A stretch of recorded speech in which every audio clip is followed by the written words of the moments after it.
The parable of the weeds. Matthew chapter 13 verses 24 to 30. Jesus compared the kingdom of heaven to a farmer who planted good seed on his land. While the man and his employees were asleep, an enemy sowed weeds among the wheat.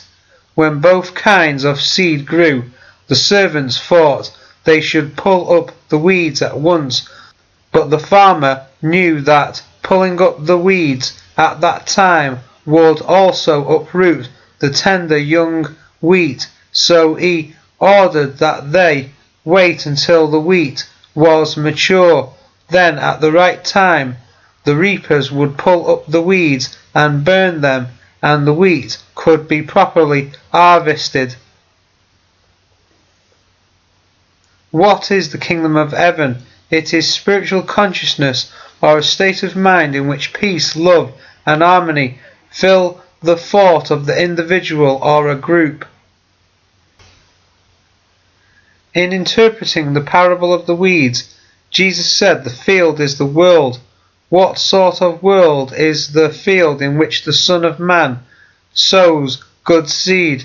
The world is the collection of the thoughts and intentions of all men. The world is to be transformed by the sowing of good seed in the mind of the true believers, sons of the kingdom, and the encouraging of them to bring it to the harvest. What are weeds, and what do they represent? Weeds are worthless weeds that grow in grain fields. They represent negative thoughts which separate us from the good seed. Jesus explained that our understanding of the gospel causes us to sow constructive thoughts, wheat, in our mind, while we are not alert spiritually.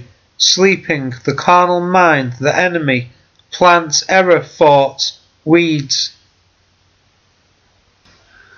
We know that conditions and circumstances in our lives are determined by the kinds of thought that take root and grow in our mind. Who is the enemy that sows the weeds? The outward senses of consciousness, or the carnal mind, the thinking of the flesh, which sows them when we are not spiritually awakened, while men slept. When asked by his servants if they should gather the weeds, the farmer said, "No, lest they should happen to uproot the wheat with them." This explains the significance of the statement. In the early stages of our spiritual development, it would be difficult for us to cleanse our mind thoroughly. If we attempt such cleansing, we might discard much that is good along with the evil. Yet we cannot forcibly uproot all negative thoughts at once, lest we should become confused and concentrate too much on the negation we do not want.